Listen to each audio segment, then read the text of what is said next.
Shalom, shalom, shalom, peuple de Dieu, libota na Nzambe. Na bolinga nkolo tozokoba tozovivre. Soki pona mokili to na bata mokili toza bato le tokoko kozala te. Tika ete Nzambe wazolokumu na bolinga Nzambe. Yango tozokumbamela nkolo, tozopusana pe kotombola kombo na ye. Kotalisa ete Nzambe oyo misala na ye ezomonisama pe tozobika na se ya makolo na ye, na se ya mawa na ye. Nzambe apambolama na ye akumisama moko te lokola ye azali pe akozala bolingo. Au nom de Jésus. Alléluia. Na bisika nazokende etindi ngai na yebisa yo oza papa ye. Oh Nzambe o aza papa mosungi na yo Nzambe wana eliki abomo na Yesu Masiya biso ba o to pousse eliki na biso epa ya papa biso ba oto tia liki na biso epai na ye parce to ebitina. Haleluya. Tala sika Nzambe azwa yo touti mosi Nzambe alokota biso na poto o lelo tokoma sujet ya bato ya mokili.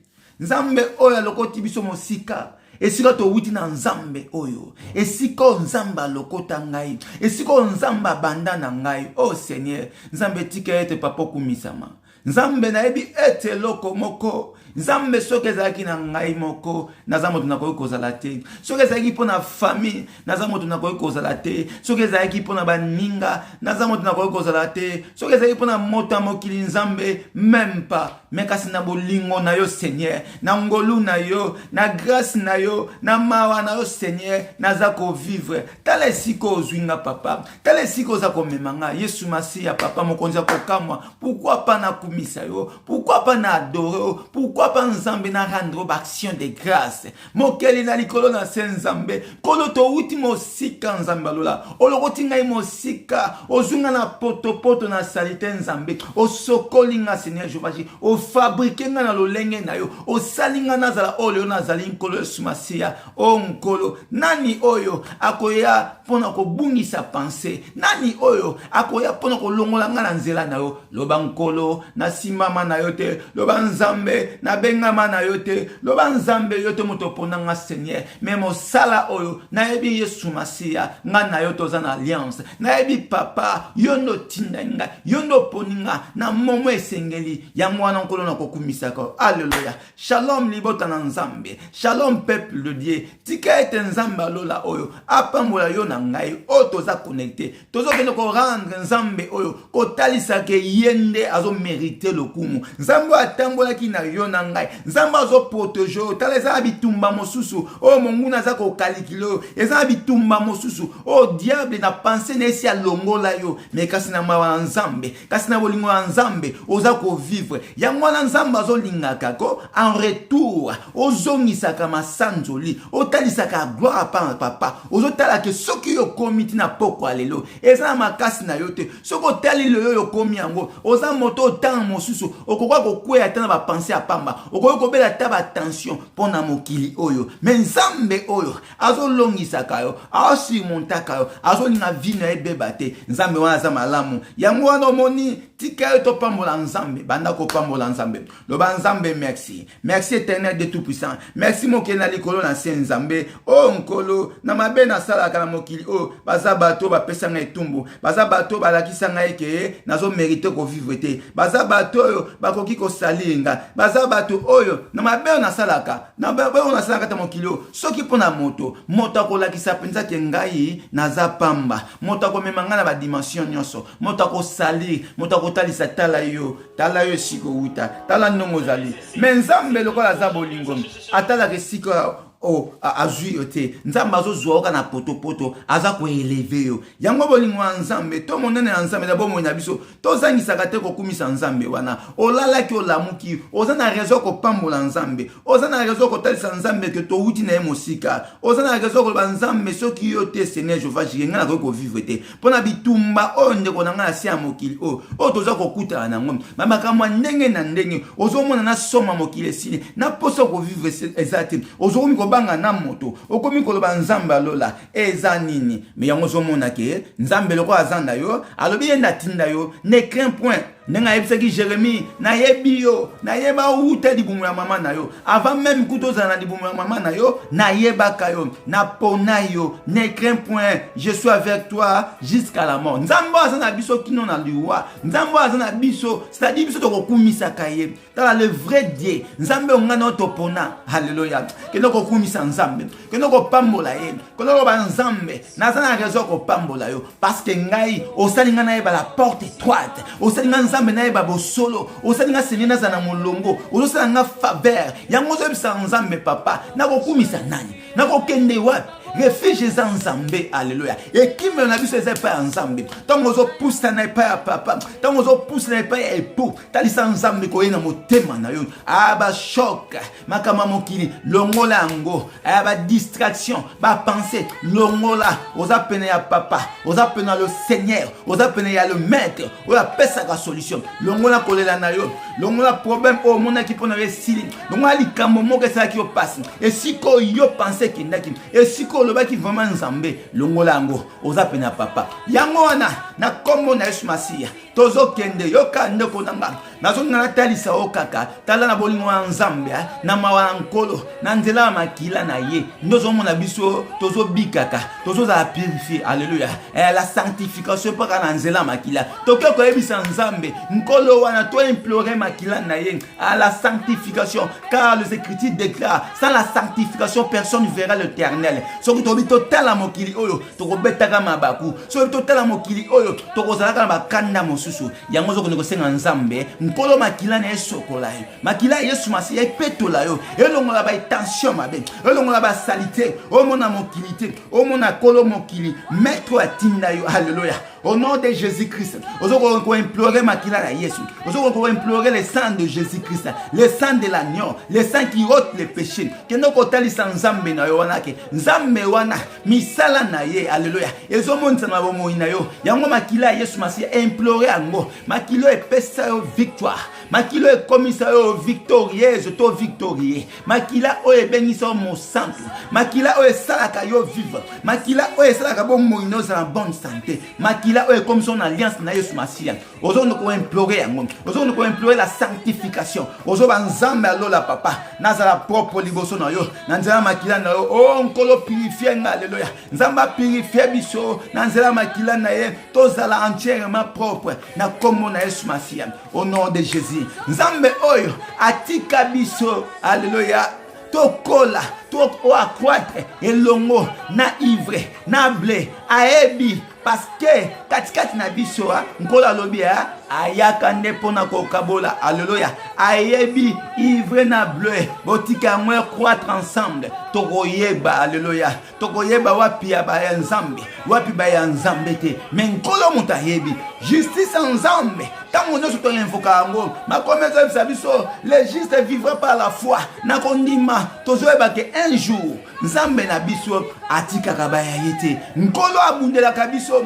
nzambe azama kasi na biso nzambe azolongisa ngana yo nzambe azosala biso to si passer ba problème nzambe azosala ke to si monter les problèmes nzambe azosala etolongaka devant situation mokili lobe sili haleluya bakosutuka ba moni otelami esika ba penser ba kazela akomona mais nzambe azotemisa yo esika mokili zo ba ke okosuka mais nzambe azoba nani azana moya kosukisa yo nani alobi bo mo ine esili alléluia nani akoki koloba ke yo pona esili qui a un morceau qui nzambe te yango wana nzambe ayeko yebisanga na yebisa yo alléluia na yebisa yo ne crains point kendo ko bela nzambe wana kendo ko loba nzambe purifier nga papa au nom de Jésus-Christ na kombo na Yesu Masiya soki tozo vivre soki tozo poussa un peu na papa soki toza ndenge toza boye c'est-à-dire pour nzambe ba merveille na ye po bilembo ezomonana tosalaka nzambe na bilembo tosalaka nzambe nzambe azotalisa kaza na biso nzambe aportojaka biso alléluia totambolaka na ye partout totamboli azalaki na biso tokendaki wapi azalaki na biso na mipepe mabe nzambe azona na biso diable azoyaka toujours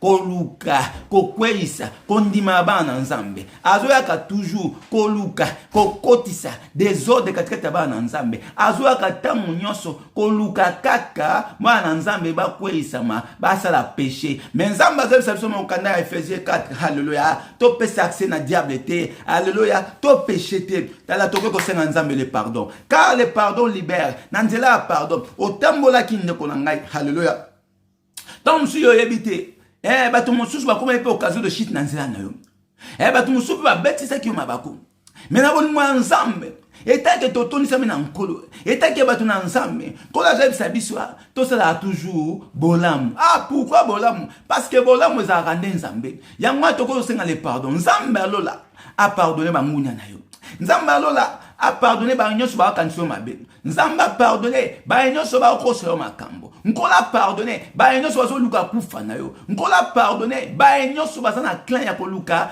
échec na yo ozosenga le pardon kende kobelela nzambe kende kobelela nkosi na yuda kende kobelela le lion de la tribu de Juda le résultat de David belela ye l'homme de Galilée apardonne bango limbisa bangunia papa Yahweh limbisa bango na mayenyoso baza kosala parce que baza na ignorance parce que bazangi boyebi Seigneur Jéhovah Jireh tala nkolo Yahweh azoloba boye na mokanda Osée 4 mon peuple de détruit faute de connaissance kozanga koyeba ezali wa yango wana nkolo alobi réveille-toi, toi qui dors entre les morts. Christ a été éclairé. Nzamba zana posaka agisse éclaireur. Après son vrai sens sa vie. Parce que pas Yesu soko ye ezapo joa bomoi. Et pas Yesu soko ye ezapo joa vie. Et pas encore les vie éternelle. C'est-à-dire bomoi ya seko. Ya mwana nkola so ninga to joa sagesse. Ya mwana nzamba so ninga to joa connaissance. Et pousser so to tambola nenkola lingi. Tala nzamba so lo baboy. Soki toko banga ye alléluia. Soki to za na crainte nzambe. No ya motamokili.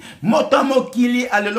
Nalobaka tango nyonso l'homme ya mokili oyo ozana tanku choko banga hite c'est-à-dire le respect ça wana problème zate mais ko banga to banga rande nzambe alléluia to ko banga nzambe parce que mokende biso za nzambe moto azana moya kolobeza nzambe yoka notre maître nzambe biso to landa nzambe biso to pona nzela o to pona nzambe wa mtazana clé alléluia azana clé ya ba mort azana clé ba séjour des morts c'est-à-dire ko banga nani na sia mokili oyo yo elia nzambe yo elio simami na nkolo ya mwana biso to yeke pa nzambe na intérêt te parce que to bengama déjà to zaba na nzambe to ko forcer nativité nkolo ayebi d'ailleurs makambo to za ko sala nzambe ninga loba na monoko ne langage na biso to comprendre ngo yango so mona leo mokili so comprendre te mokili ko loba ke kaka combien oboza kaka combien oboza mais nzambe alobi ke kasi combien ngonde bango nzambe za na bongo posa nkolo za na posa fulité to confondre langage ensemble. Kola zoba bien, alléluia. La porte étroite.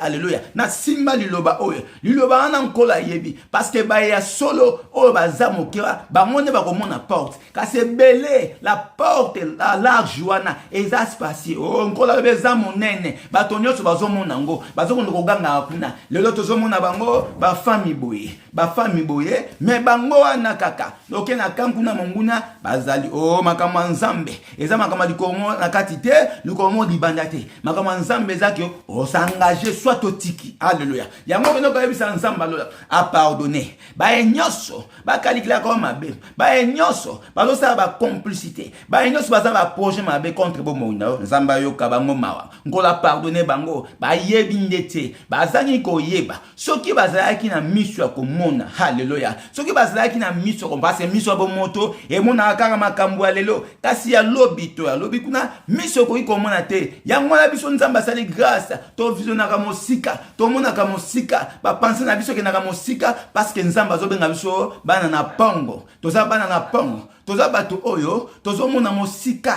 yango na tika ete nzamba pambola yo o mona chu mosika pardonner bango lo banzamba lo la limbisa ngolo limbisa Seigneur ba nyoso bazo kantanga mwana mabe ba nyoso Seigneur ba lingi ba komona ngai Seigneur ba lingi ete nga mwana Seigneur na sila ba lingi ete nga mwana nzambe na kufa ba lingi ete nga mwana Yesu Masia na zalate ba lingi ete papa na résister te oh nzambe bango banani Yahweh yo muto yebi bo solo nzambe yo muto yebi vérité bomo nanga na kabana o Seigneur que donc limbisa bon na komo na Yesu Masia yoka tozo ke no ko yebisa nzambe alola nzambe ayebisi biso boyo alléluia ba yinyango pe to ke tozonga ba ko zaka ba marche pied alléluia c'est-à-dire tant monta za marche pied ngo ba nzambe apesi yo pouvoir ya ko nzala likolo na nyonso, c'est-à-dire okotambola likolo na serpent, okotambola likolo na scorpion, pe pouvoir nyonso ennemi. Comme tout pouvoir nyonso, tout pouvoir de l'ennemi et rien ne pourra te faire du mal. C'est-à-dire nengo zawana oza moto foza likolo, ennemi foza lancer, akoma marche pied na yo. Banda siko kotambola likolo na,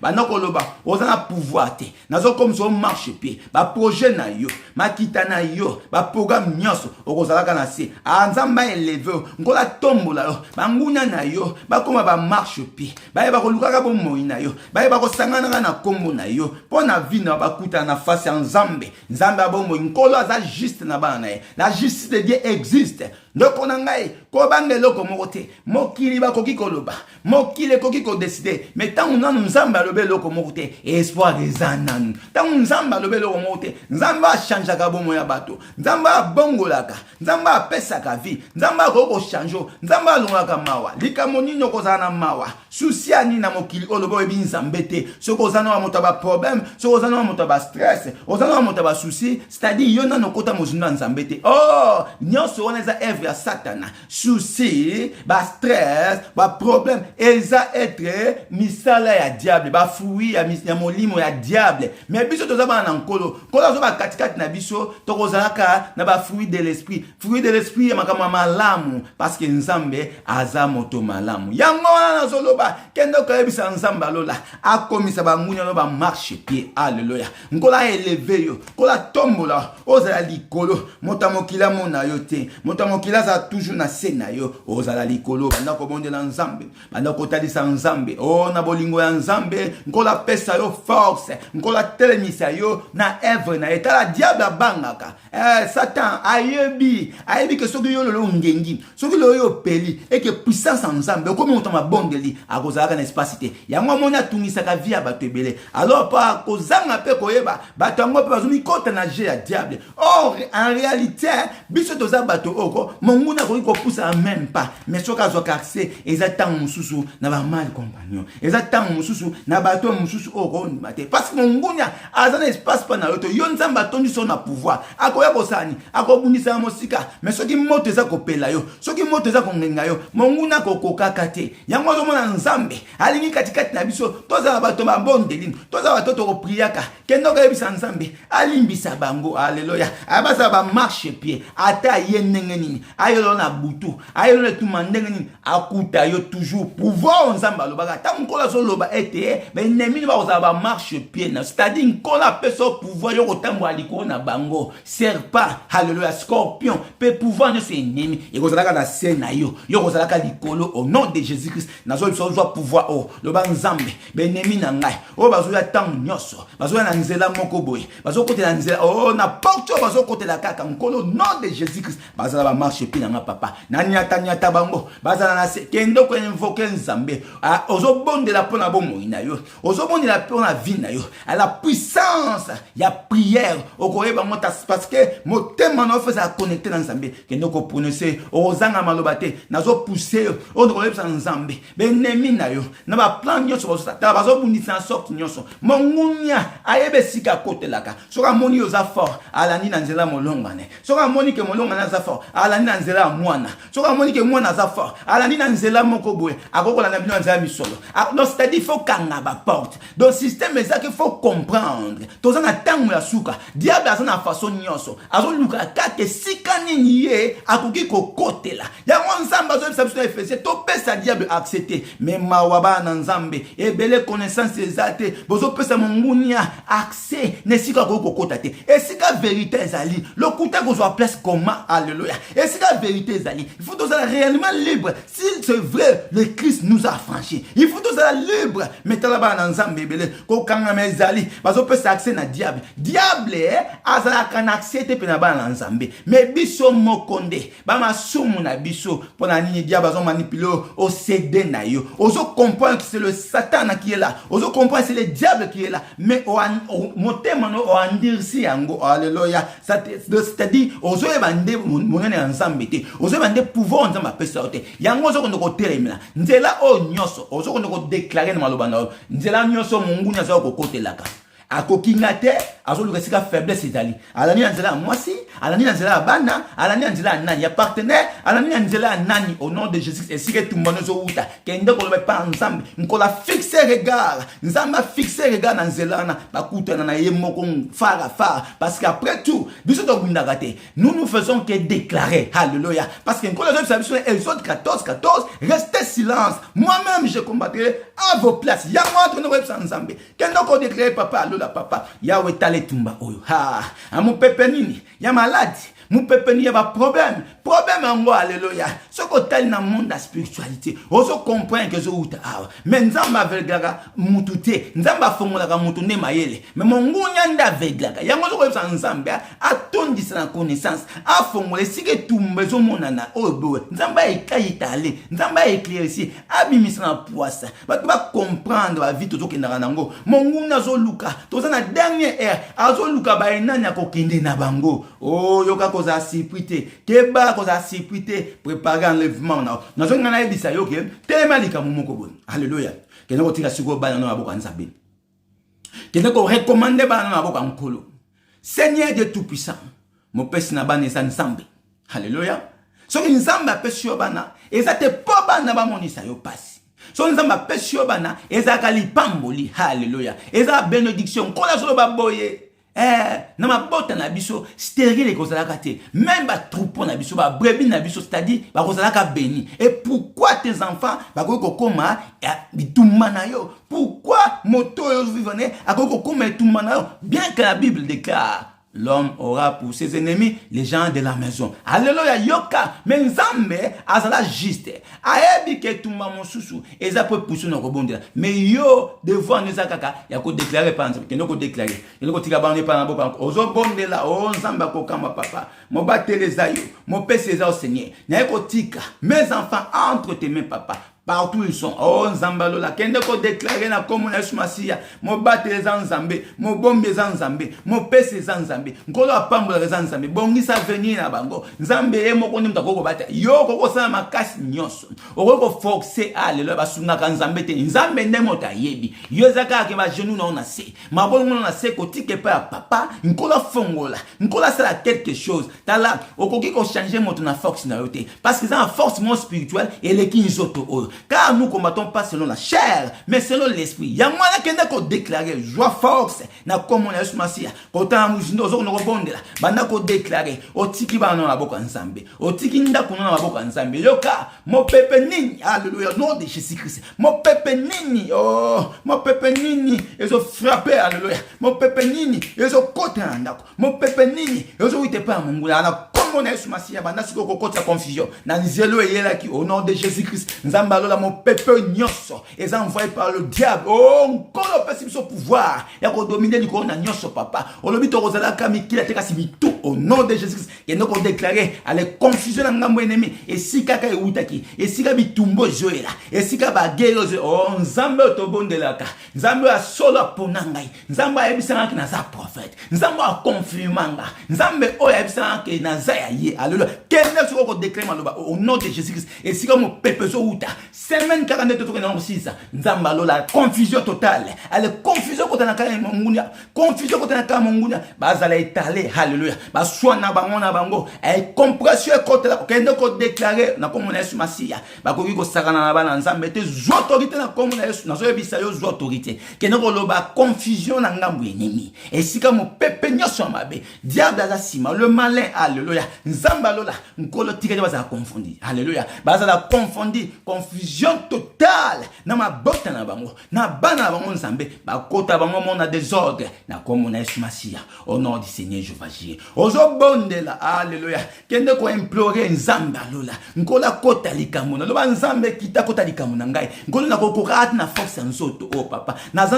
envie ya ko salela yo complètement naza envie ya ko se donner papa même pepe mususu alléluia ezo ya lembisanga mi pepe musu ezia ko pona na lutte on nzamba ebisi Moïse tous ces cris là pourquoi alléluia allez dire aux enfants d'Israël de marcher toke lo bana komona Yesu Masia nzamba peso makasi o ndoko persévérer nzamba peso maka o telema nazoni na mono o telema tozo bondela mikolo par rapport à pardon nzamba pesa telema o telami vraiment o komona loboko nzambe tala nzambe basala ngema sécurité Dieu on les cherche soko luki nzambe na solo o komona loboko ya papa ezaka mokusete pona kosala alléluia luka na solo wapi basali ya solo wapi les vrais adorateurs tozana tango ngo yango tango yo se considéraka oza vrai adorateur ce qui ne peut-être oza ignorance oza ni connaissance ya mondo ko yeba siko zate alekende ko telema bandoko banzambe ngana telami nkolo komisanga elombe oh nzamba zo koza plus que vainqueur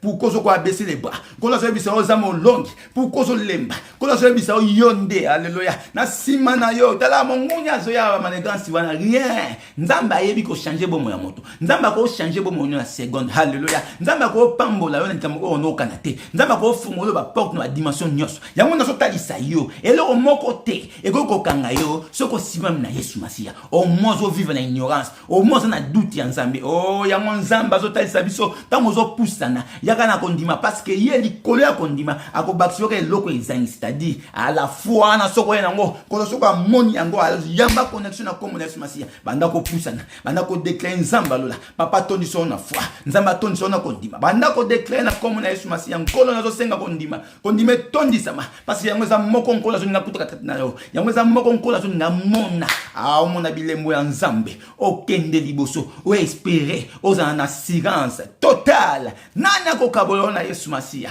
qui peut te séparer avec le Seigneur Jéhovah Jireh tala ko banga te nkola semelo kama bete mongunya alléluia mongunya nde au nom de Jésus-Christ mais nkola bitika yango ya croître ensemble tokoyeba wa publier wa ivre alléluia parce que biso toza ba bleu alléluia toza nzambe yango na zolo ba sikoyo ozokone ko déclarer papa yawe protéger nga Seigneur yawe simbanga papa yawe tambusanga yawe pesanga force na telema na œuvre na yo papa na sopa o na zanatala oyo za ngozo bomba zemi ozo bomba ça peut te coûter cher et ça makabo nzamba ta katikati na yo et édifier les saints toza na posa nango ya on azo ko pousser on a comme Yesu Masia na dernière heure et sopa yango na dernière heure sopa makabo na comme na Yesu Masia ozo bondolo ba nzambe na bota zema molimo na bota papa ba don sopa na comme banda ko senga nzambe don nyo so na posa do ya prédication do ya prophétie do ya vision do ya songe do ya parler banda ko ebisa nzambe do ya ko servir ya dimanche to banda ko seke pa nzambe nzambe apambulaka likambo ezo tungisa yo ko banga tiena comme na Yesu Masia nzambe si a telemisio yo kaka telema o mona ngonkola lobi tika yango alléluia tika yango ye moko aza maître ya temps et circonstance ye moko azo même on a rythme na yo nzambe azo ngata liso eza yote na kombo na Yesu Masia tala soko tala ki mulai to munene ya Goliath o kwa ngo avancer te David amona kitaïte c'est-à-dire que mon taille a problème na yote longo la taille ya likambo zo vivre longo la situation moko impossible za rater pa nzambe monguna sala ka lokolo mona ke yo suki te et si kama la moto suki ya nzambe zo banda na kombo na Yesu Masia ozo ba nzambe banda au nom de Jésus nzambe banda likambo na papa yawe tika et na simonte mo pepe o papa vague o nzambe kine mosika banda ko chasser yango elongo apele na yo ekene mosika nzambe alola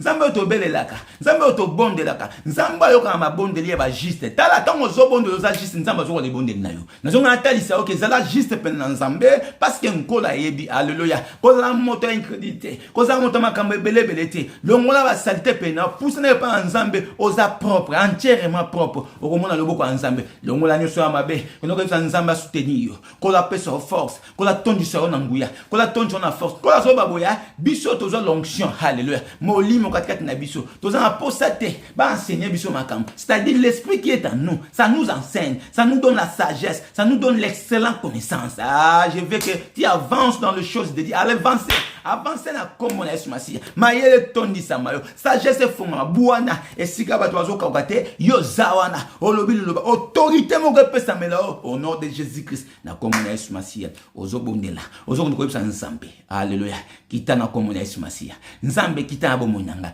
présence ya nzambe na bomona yo ozokonde ko senga présence ya Seigneur Jésus-Christ nkola zoninga biso to tondisa mana bonzambe ko tondisa mana molimo mo santu eza kokota na nzambe na connaissance na profondeur koyeba ye alléluia koyeba Jésus-Christ koyeba langage ya nkolo nkolo azoleda tango nyonso. Pourquoi vous ne comprenez pas mon langage? Pourquoi vous ne comprenez pas mon langage? To comprendre langage ya nzambe nde tokosala la volonté ya Yesu Masiya kende koyebisa nzambe alléluia papa na comprendre langage na yoka ozobondela nkolo na moment oyo mingi na minute oyo balali alléluia mingi na temps oyo bapesa importance na bango na Facebook. Mingi na moment oyo bapesa importance na biloko mokili. Mingi na temps oyo bazo kochacha na Facebook na WhatsApp. Mingi na temps oyo baza kosololaka. Mais yo 18 ans na yo ya kobondela nzambe ya kosala prière, c'est-à-dire oza en raison ya kotondisa ma puissance nkolo.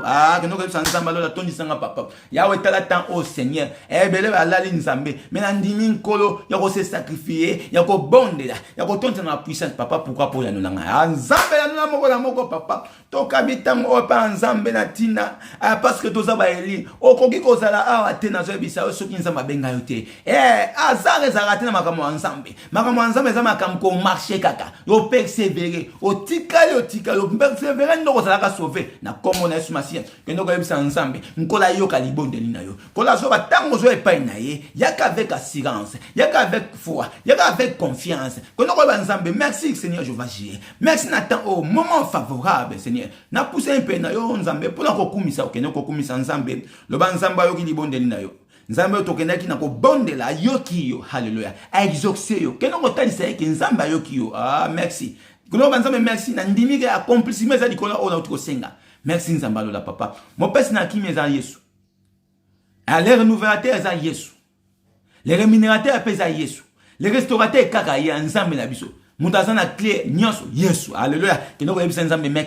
Merci pour ta bonté alléluia merci pour ta grâce kino ko yebisa nzambe. Merci pour la grâce en kolonde yozana lelo kino ko yebisa nzambe pour la grâce na onde nazane nazali bien que makambo mosusu bien que soko ba négativité nini mais nzambe azotalisa que oza toujours positif parce que souffle vieux zanango eleki nyonso ma bende kokufa ma bende liwa mais tant on vivre non donc il est toujours l'espoir espérer alléluia tozo ko espérer na Yesu Masiya tozo ko tambusa toujours na kondima moto na nzambe nzamba pakoli nzamba atima mafuta katikati na aza moto akongenga kaka nani akoki kolongola nzamba atina bomo na yo akozala kate yango atikete molimo nzambe zakati donc ko senga siko makomezo ba limiter pour c'est la gloire nzamba komisa biso na lolenge na ye nzamba fabriquer biso nkolo nzoto o etonda lolendo haleluya nzoto o eza nzoto mo masumu nzoto o eza makambo na yango papa. Mais nkolo ça veut veiller plutôt prier afin que tu tombes dans la tentation parce que la chair est faible mais l'esprit est bien disposé. Nzamba disposé mon lit mon katikati na yo que no ka nzamba lola disposer l'esprit katikati na bomo na yo parce que na yo moko kokarate nzamba longola lolendo na nzoto oyo nzamba bomma ba désir ma ben na nzoto oyo nzamba longola oyo so memo na impudicité na nzoto oyo nzamba longola oyo so memo ba penser ma be parce que nzamba zo bisa biso na 1 Jean 15 n'aimez pas ce monde na ba convoitise na makambo nyonso moki obo ngango te c'est-à-dire makambo ya monde za makambo ya mabe que no ko travailler pas ensemble nkolo bomma nzoto oyo salité nkolo habito za l'affectionner dans de choses dans haut makambo likolo eza makambo papa zo lingela biso bana e raison pour laquelle tout ce que notre maître faisait sur la terre sur cette terre c'était des choses spirituelles que les gens ne pouvaient jamais comprendre seulement les Élie alléluia seulement les gens il y a dedans bayakati yango raison pour laquelle yonanga tozo comprendre raison ni biso photo bonde ensemble parce que tozo la disposer na molimo que nous koyebisa nzamba lola aboma lo lendo na nzoto alonga makambo pamba pamba nzoto ba convoitiser pese le kumute au nom de Jésus Christ tala yango zo sa oza distraire makambo nzambe makambo posa nzoto oya ezo sala nite sa on écart soko la ni nzoto okosa makambo mususu bosa involontaire nzambe moto asala alliance na nkolo aza moto atingama aza moto atambula ndenga batomo ki baba ki plage ki neige il est toujours là okoki jamais ko désobéir makambo nzambe za makambo principe c'est-à-dire que no ko nzambe ko la bomba na lolendo ko la bomba lolendo na nzoto yango esala ozo comprendre ko tamwa na nzambe te ko tamwa na nzambe ezane litoi na yo écoute ko garder parole de Dieu ko garder alliance na nzambe donc mona ba merveille encore que no ko nzambe merci. Merci to tika temps au Seigneur to parti à liloba na yo eza parti en réalité to liloba na yo mais ezwa pas katikata mitema na biso kende ko yebisa nzambe moment oyo lobaka yango parce que biso toza balobeli kaka nkolo asala grâce maloba oyo eza maloba na yo profession ko ozona nzia liteya au nom de Jésus-Christ nangi ko yebisa yo kaka ke yebisa nzambe ya disposer motema pona ko yoka yo Seigneur écoute nkolo azoba po kozana écoute kozana écoute yo afeli to ine toboka mission e mona makama musika au nom de Jésus-Christ.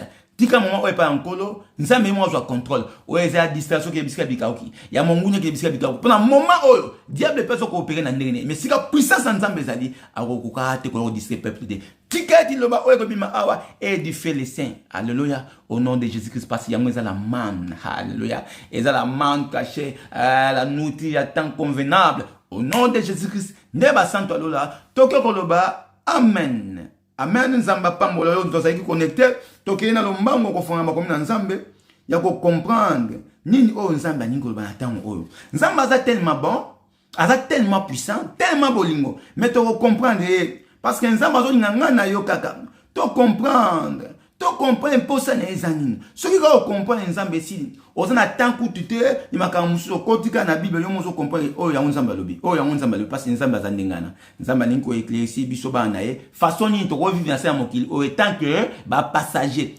façon ni to ko za na mokili oyo parce que so to yebeli façon to ko za na te to ko beta ka mabaku so to yebi façon to ko vivre te to ko kutana ka makam alors quand na biso diable za na posa division diable za na posa repanza diable za na ko ba stratégie tout ya ko luka ba problème ya ba compréhension mais tiga ete nzambe asunga yo okomenya sika na yo na ka ko fama makomi na nzambe na mokanda ya Matthieu 13 27 à 32 je répète na fungoli mokanda na nzambe na Matthieu chapitre 13 verset 27 à 32 je lis la parole de Dieu.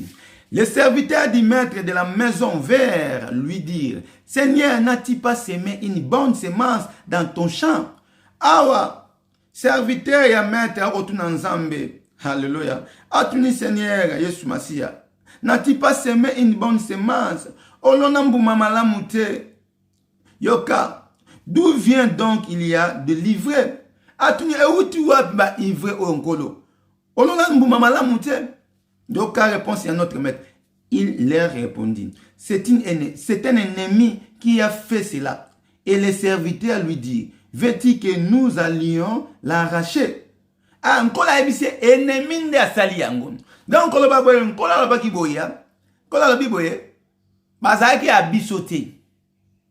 Babima katika na biso mi bazar a bisoté. Alléluia. Nzamba pa molo papa mako. Yango wana. Donc, c'est-à-dire, nous avons Nzambe alona makamo mabete. Mosali ya maître tuni kolo. Mais pourquoi Nzambe olona sema malamu te atuni motuna a confirmé te. Mais Yesu a ebisié. Non, c'est un ennemi. C'est l'ennemi qui a fait ça. C'est l'ennemi qui a fait cela et les serviteurs lui disent Mosali a ebisié du susu. Olingi ete to kende to l'arracher. À tout une question. Yoka, maître Abissé, non, dit-il, de père, qu'en arracha livré, n'attend aux moi livré, vous ne déracinez en même temps le blé. Et tant aux autres la livré, on peut déraciner le blé. Mais yoka, m'kola rabini, laissez croître ensemble. Tike kola elongo, l'un et l'autre jusqu'à la moisson. Tike kola yango jusqu'à temps où on kende ko buka. Et à l'époque de la moisson, je dirais au moissonneur, arrachez d'abord l'ivraie. L'ongola d'abord, ivraie et lier là en gerbe pour la brûler. Pona ko tumba ngo nengi nzamba zo ba ake akokanga satana bakobaka ga na moto yango ozomona awa ivraie eza makamunini makama nkole eza makama nkota ya musindo c'est-à-dire awa nkole ngata sa biso critique ou albike na tango asuka na poto zaka na 9 to zaka na dernière heure na dernière heure oyo nkole zo ngala kisani tika na yo comme tungisa mate to sangani ba baso ba nzambe ba baso ba nzambe ti ko séparer ti tika ngo mais na tango moloni ya koya c'est-à-dire yemo konkolo akoya, alléluia, oh nzamba za malama. Abi ako kanga yango, ako brûler yango. Donc ako tumbaka Satana. Il faut les amis sala ya Satana pe bana ya Satana. Tozana ba ko sangana. Mais yo tika comme tout c'est long yoka. Laissez croître ensemble l'un et l'autre jusqu'à la moisson et à l'époque de la moisson, je dirais au moissonneur, na moissonneur, arrachez d'abord, l'ongola d'abord, makambu ya mabe, akoloba d'abord, awa, nkola bien précisé, parce que ma commis faut qu'on a précision, pour bungate, arrachez d'abord, livrer, l'ongola nani ya mabe, et lié là, kanga yango, Satan bako kanga ye, zama moi Satan. Pour évangile ça makamu nzamba zo pemela yo nzamba zo lobela okoza lo yoka mwe pa msusu mais nzamba zo loba lelo ba relier Satan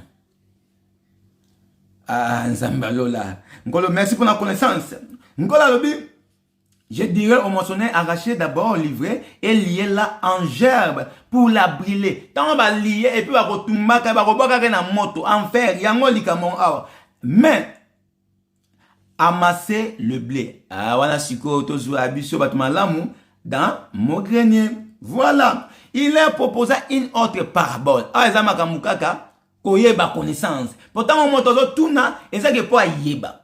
Donc awa peuple azaki na connaissance mais ko zo pesa connaissance na ba disciple mais ko la ba toujours na parabole. En réalité parabole les arapona bata libanda batu ya kati ba comprenaka pas on lito esani et toboka yoka il a proposé une autre parabole et dit le royaume des cieux est semblable à un grain de sénévé qu'un homme a pris et semé dans son champ.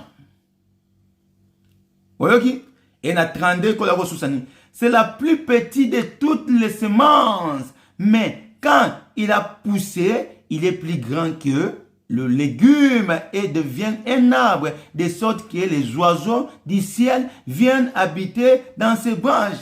Le plus petit, c'est la plus petite de toutes les semences. Donc, c'est-à-dire, yoko wamona moto mususu kaka omonika mais ozo comprendre yenda zana makam. Yamona alba zaché pareil, azaki mukuse même dans un makam. David pareil, devant Goliath, yemuto azaki mutu makam. Amakamanza mezandengana so batseyo ozala soki nani ozamulai ozamunene ube ozaine ozasoki nani cela ne veut pas dire yo ne faut même makambo makamanza meza makambo ya nkolo akabaka grâce na moto alingi abino bokozwaka o nkola sopeli bino parce que na libota nyonso nkola tindaka moto moko moto na moto nzamba pesi likabo na ye soki yo zo likabo kokamba famille na misolo eza don so ozili kabo ya kokumba famille na ba aide ezadon mais soki nzamba pamboli moto mosusu soki jalousie ekoti na kati yo za moto libanda yango sans plus tarder yo katokei toza na kati makambo nzambe nzambe asa nzambe a révéler la parole et puis parole on fait ça makambo na kati na biso to sambela nzambe abomoyi to sambela nzambe aza vivant alléluia nzambe wana yebinga na yo parce que nzambe azoninga te ke yo bunga alingi te bana eba bunga alingi kaka ke tozala kati na boyebi parce que yo non ozana nzamba tuna kata libota wana atio na tina makambo apesio soki moto alibanda ubeka moto andako po bituma foto na ndako ameki ko yo kotelemela yende akuta na nzambe o nzamba tie soki ya sole za nzambe moto omekaka azala kati nzamba telemisa makambo na ye nzamba membango toke yo ko fonga soko mokanda 1 janvier na 19 yoka nkola lo bibo ils sont sortis du milieu de nous et ça c'est qu'on dit kambuka kaya ivre na blé alléluia nzamba pambola ça dit basanganaki babimi katikati na biso donc to wuti sikan to croître ensemble yango ko kamwatia okobota na dibota moko boy Joseph obota na dibota moko boy bande ko na ekasite bango basaki ni mais asaki donc Joseph en fait bande ko ne basaki ya bangotie babimaki ensemble yango ko kamwate ndongo zanso zo mona bitumba kana bato yo yebi eza makambo nzambe c'est un mystère caché oh yo ton nzamba osolo grâce ezo kolisa yo alléluia encore le bi awe na 1 janvier 19 ils sont sortis du milieu de nous babimi katikati na biso mais ils n'étaient pas de nous ils n'étaient pas de notre pardon car Uz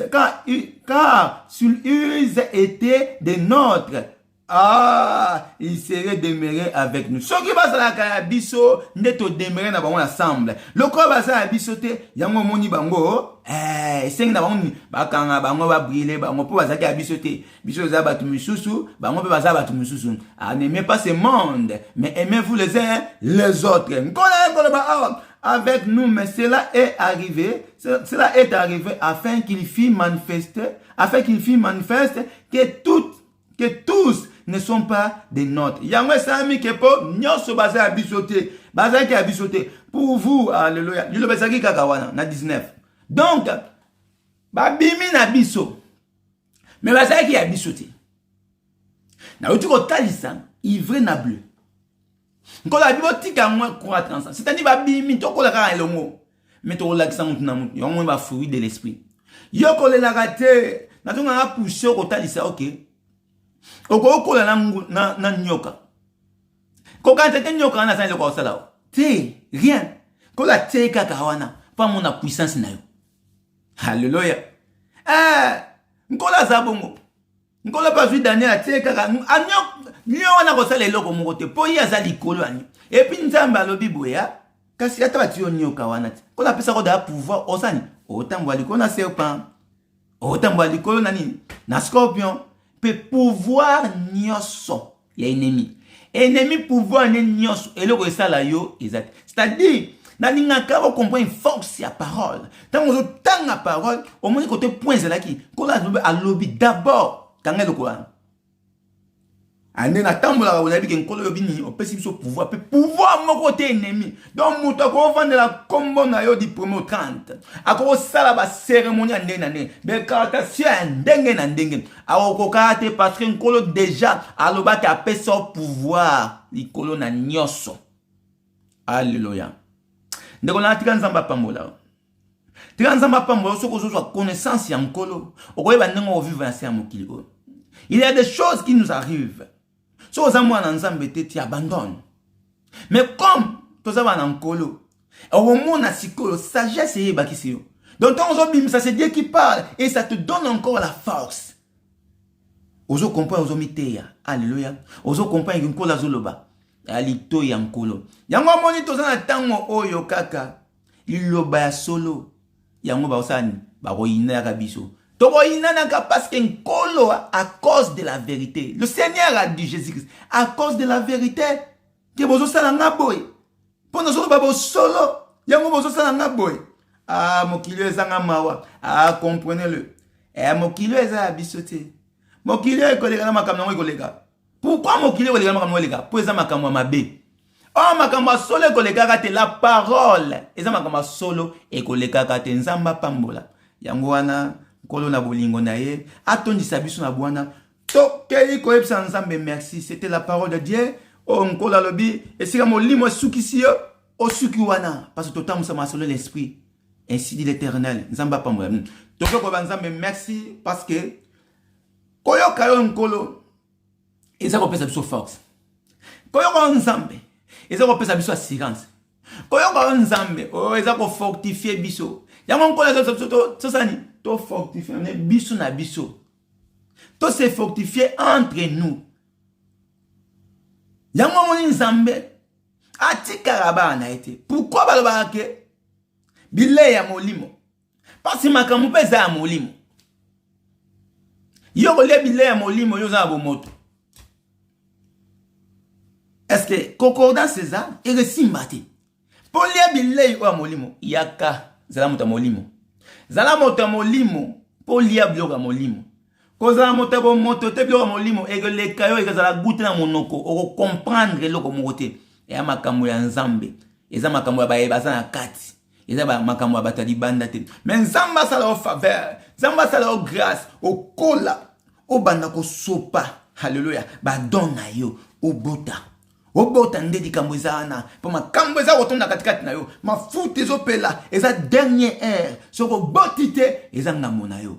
Alléluia. Nzamba sali grâce ya kopesa message ya kolamusa peuple de Dieu. Yoka le message que Dieu m'a envoyé. Eza un message o eza ezo concerner bato. Alléluia. Eza message eza fort. Nkolo tanga tombo la kamoto. Toyebi bato ndenge mokili memaka makambo nango. Et même Nathan, mon père, à Nkolo, Azaki, Azui Batu Minen. Même maintenant, mon temps, époque, naïe. Quand il y a une époque, ton Zamba a été mis à mon pour écouter un canan, Zamba m'a moutou, yé mon malem, malem. Ayozo mon abo, comprend, mon comme ça, mon abo, mystère en Zambé, le mystère caché. Dieu, il est dans le secret. Oh, moi, je suis l'ensemble, le secret, mon tako, il est mouti.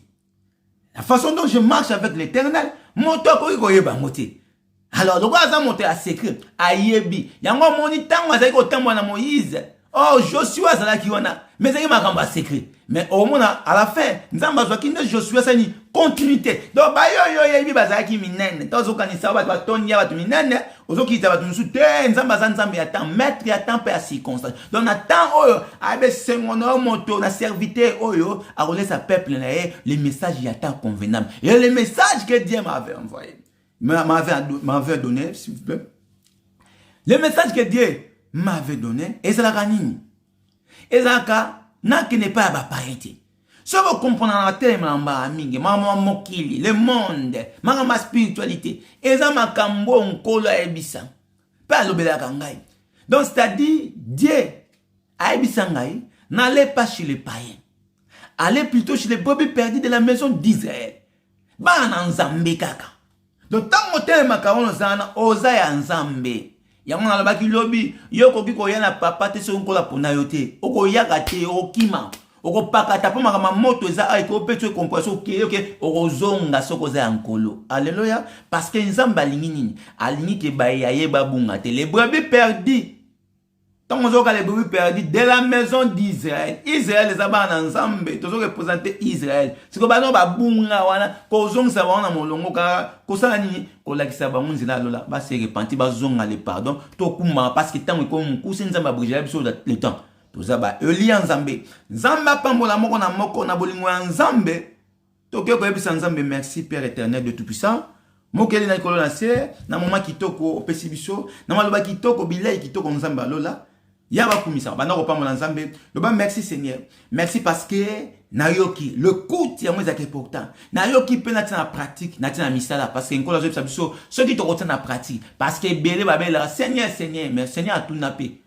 Eh belé vous m'appelez Seigneur mais pourquoi vous ne mettez pas en pratique tout ce que je vous demande ou soit ce que je vous dis?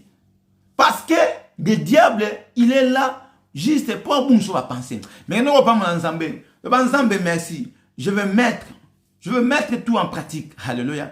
Et je vais être dans l'alignement. Ah, la droiture. Il y a un déjà secret. Quand on la droite ensemble. On la yebi. Alléluia. Quand on est ensemble, alors qui a bon le coup.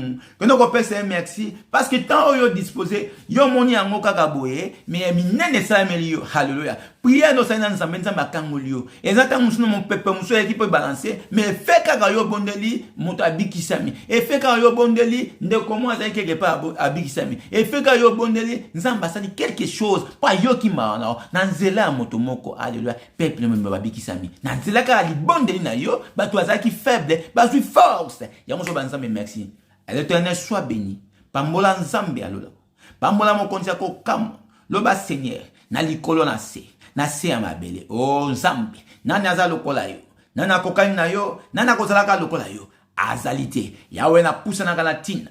Na bondela kalatina. Na yebi etoza nzambe. Na yebi etoza mokeli na ngai. Oh mokeli na nyoso. Le Dieu créateur.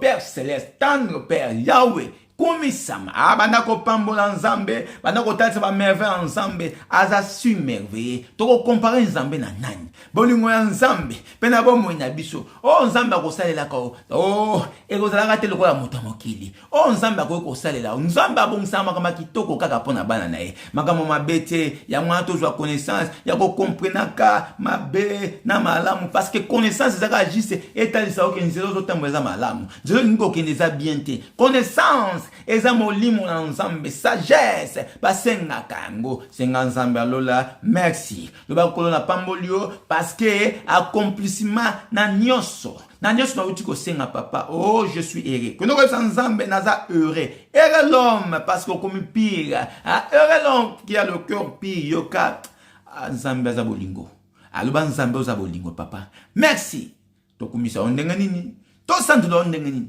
to mozanga maloba te chaque jour, on se réjouit toujours dans les Seigneur. Le ban Nzambe na ko se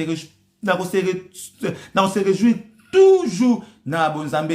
Yebe sa Nzambe na ko se réjouit toujours na bon Nzambe nkolo, même si quoi ou quoi na ko se réjouit toujours na bon Nzambe. Et loko moko te eko bungisa nzela na yo Nzambe alola. Et loko nini ko kabola nga nzela na yo. Que loko sa Nzambe loko te. Et le côté ko bungi sanga papa na ko demeraka toujours na bonzambe na ko demere toujours vi na nga papa oh na kababo mo na ngai pa na papa le banzambe na kababo mo na ngai pa na yo yawe za na ngai simba moko na moko nkolo kosi na yuda kende ko tika bandeko oyo baza faible na moment oyo parce que les écritures déclarent ma comme l'ensemble est déclaré les écritures déclarent les forts va soutenir le faible que no banzambe na moment o papa nga za ko telema yango na ye Seigneur ko tika ba ya yo o bazana on kat na distraction o bazana on kat na faiblesse o bazana kat na bulembu tant musu problème moko boye e betisi elibaku tant musu likamu ye boye elembisi ete zo singo secours o lo boko Nzambe nde secours lo boko ikota atina mitema Nzambe ko lo toucher ba na mitema e siko ba vandaki ba zwa force Nzambe e siko ba lembaki ba zwa force que no ko bonde apona bande ko nyoso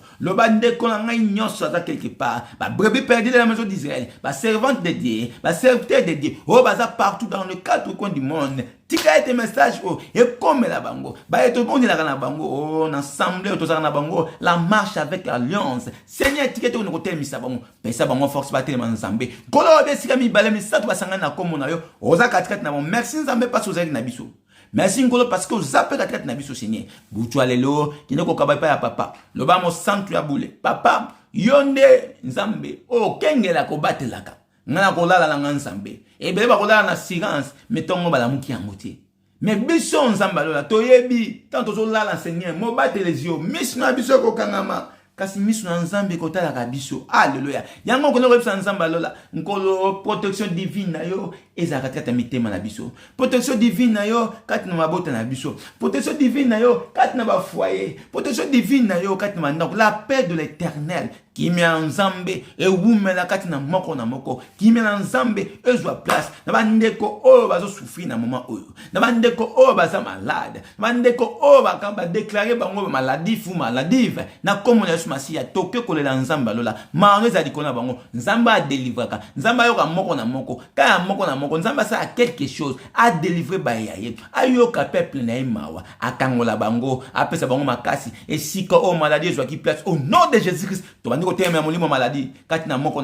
banda côté mais bana comme na Yesu Masiya molimo na Nzambe zo contrôle kati na peuple ne papa na tiki bande ko nyoso Seigneur na tiki ma sœur Doli entre tes mains na tiki maman na ngai Seigneur Mireille Bwense entre tes mains papa Nzambe tika ete Seigneur oh nyoso zaki maladie oh nyoso zaki déclarer mabe au nom de Jésus-Christ papa zo contrôle que noko kango la Seigneur peut sa force renouveler santé na bango renouveler oh mon konzi ko kama papa restaurer Seigneur telmisa bango et siko maladie joie qui place et siko esprit maladie et rien kokota na comme na Yesu Masiya tika ete Nzambe bazala délivrer tika ete Nzambe okangola bango yondo kangola Nzambe yondo bikisaka obikisi bango na comme na Yesu Masiya na bondeli pe na ndimi na motema mobimba tolobi gloire et louange à toi Seigneur Jésus-Christ amen amen Nzambe a pambola moko na moko et sengo toni semina mitema parce que tout ça que demeurer na bon Nzambe pas si to pas c'était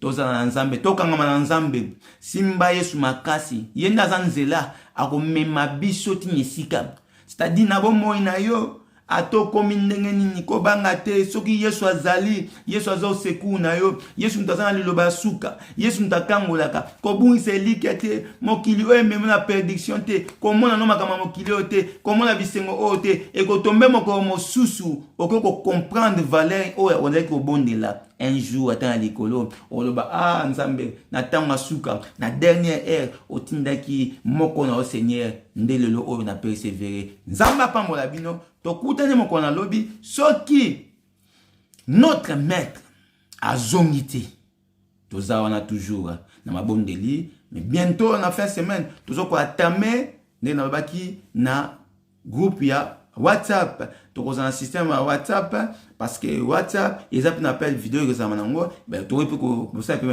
ko intervenir ils anango ndeko mo pa kambi biso na intercession et kozala nango donc déjà nzamba pesa ke maye tout wana les restes totala nde nzamba atambisa biso na bolingo nzambe nzamba bomba bino kitoko babutu malamu moko na moko azali connecté lipambola nzambe za likona bino likona mandako na bino au nom de Jésus-Christ tokutani lobi bye.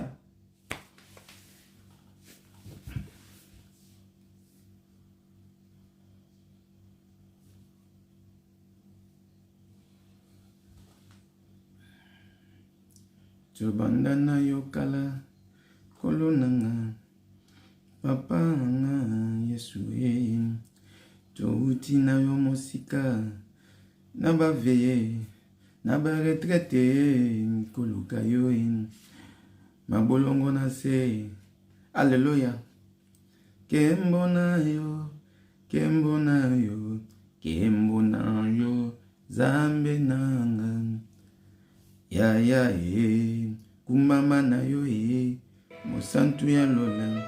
Alléluia. Merci Seigneur Jésus-Christ. Merci Rouge. Merci pour ce temps Seigneur. Tu m'as accordé la grâce.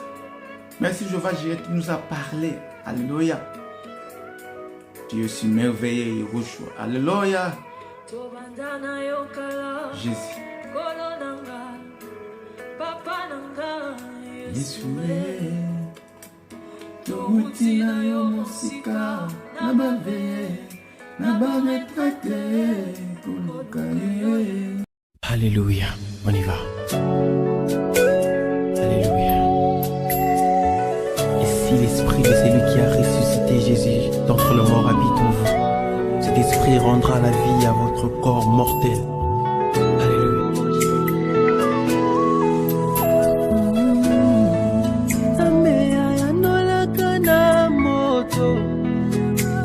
Ayanola kana moto